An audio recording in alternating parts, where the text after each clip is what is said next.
की आमला तर परिस्थिती अतिशय वाईट आहे. तर तुम्ही बघत असाल कसे प्रत्येक घरासमोर ड्रम ठेवले आहेत इथल्या नागरिकांनी, कारण अतिशय वाईट 4-4, 5-5 दिवस या ठिकाणी पाणी येत नाही. आम्ही सिडकोशी आणि महापालिकेशी संपर्क साधला, ते सांगितलं का येत्या सोमवारी आम्ही काम चालू करतो आणि नवीन वाहिनी टाकून यांना वेगळा प्रेशरनी कसा पाणी देता येतील. परंतु हा पाणी तात्पुरत्या स्वरूपात येते, कारण आज अरविंदजी म्हात्रे साहेब यांच्या अध्यक्षतेखाली आम्ही येत्या 17 तारखेला आंदोलन चालू केलेलं आहे की नवी मुंबईचा जो पाणी आहे आम्हाला नाही देत तर आम्ही तो आमच्या ताब्यात घेऊ.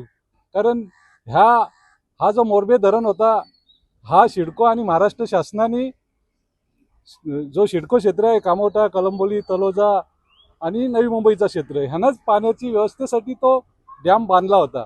परंतु त्यावेळी त्या सत्ताधाऱ्यांनी नवी मुंबईच्या त्यांनी तो हा डॅम त्यांच्या महापालिकेला हस्तांतरण केल्यामुळे आम्ही या पाण्यासाठी मुकलेलो आहोत. परंतु पाणी हा सर्वांचाच हक्क आहे पाण्यावर, त्याला कोणी बोलू शकत नाही की माझा आहे, कारण हा पाणी हा मूलभूत अधिकार आहे जगण्यासाठी या नागरिकांसाठी. आम्ही त्यांना विनंती केली, विरोधी पक्ष नेते साहेबांनी त्यांच्या महापौरांना विनंती केली, आयुक्तांना केली, सर्व ज्यांना मुख्यमंत्री असो, मुख्यमंत्री असो, कालच खासदार साहेब आहेत त्यांना काय आम्हाला पाणी द्या, कारण पनवेलची जनता ताणलेली आहे. आज बघत असतात ओया कंपात ही परिस्थिती, तशीच परिस्थिती पूर्ण पनवेल महापालिका क्षेत्रात आहे.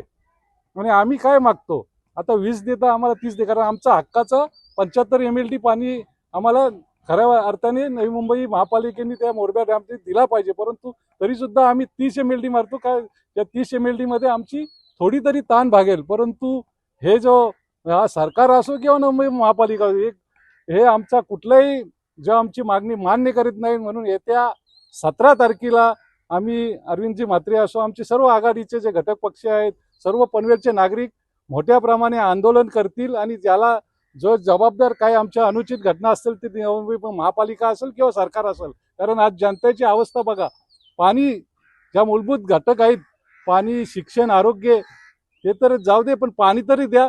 खऱ्या अर्थाने जे शिक्षण असो, आरोग्याचे ते सेवा द्यायला पाहिजे आणि मूलभूत घटक आहे पाणी, तोच ही महापालिका असो. कारण या ठिकाणी सर्व सत्ताधारी आहेत, आमदार यांचे आहेत, खासदार यांचे आहेत, मुख्यमंत्री यांचे आहेत, पंतप्रधानांचे आहेत. परंतु या आमच्या सर्वसामान्यांच्या ज्या गरजा आहेत त्या गरजा न देण्याचं काम हे सत्ताधारी करत आहेत. म्हणून या सर्व गोष्टीसाठी आम्ही येत्या 17 तारखेला मोठ्या प्रमाणे या ठिकाणी आंदोलन करणार आहोत. या सर्व ज्या ठिकाणी जे महापालिकेच्या मार्फत ज्या गोष्टी होत नाही त्या ठिकाणी आम्ही प्रत्येक ठिकाणी आमचे विरोधी पक्ष नेत्यांनी ठरवलं आहे, ज्या ठिकाणी महापालिका करत नाही त्या ठिकाणी आम्ही प्रत्यक्ष जाऊ. आपल्यासारखे आमचे पत्रकार मित्र आहेत त्यांना घेऊन जातो आणि कशी वाईट परिस्थिती, विदारक परिस्थिती प्रत्येक गावागावात आहेत.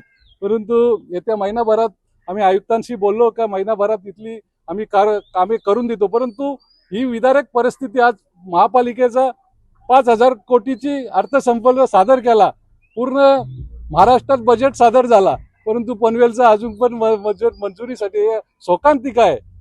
कारण हे बजेट सादर होत नाही तिथपर्यंत ही कामं होत नाही. परंतु आमचे विरोधी पक्ष नेते, आमचे सर्व सहकारी घटक पक्षांचे आम्ही गावागावात जातो, शहरात जातो, ज्या तिथे जे होत नाही काम ते करण्याचं काम आपल्या मार्फत, जनतेच्या मार्फत करण्याचं काम नक्कीच करू. किती MLD कुठल्यासाठी? पनवेलसाठी. पनवेलसाठी सध्या जे नवी मुंबई महापालिका 20 MLD देतो, आमचा म्हणणं 10 MLD तरी सध्या वाढवून दिला तरी पण बराचसा पनवेलची ताण भागली जाणार आहे.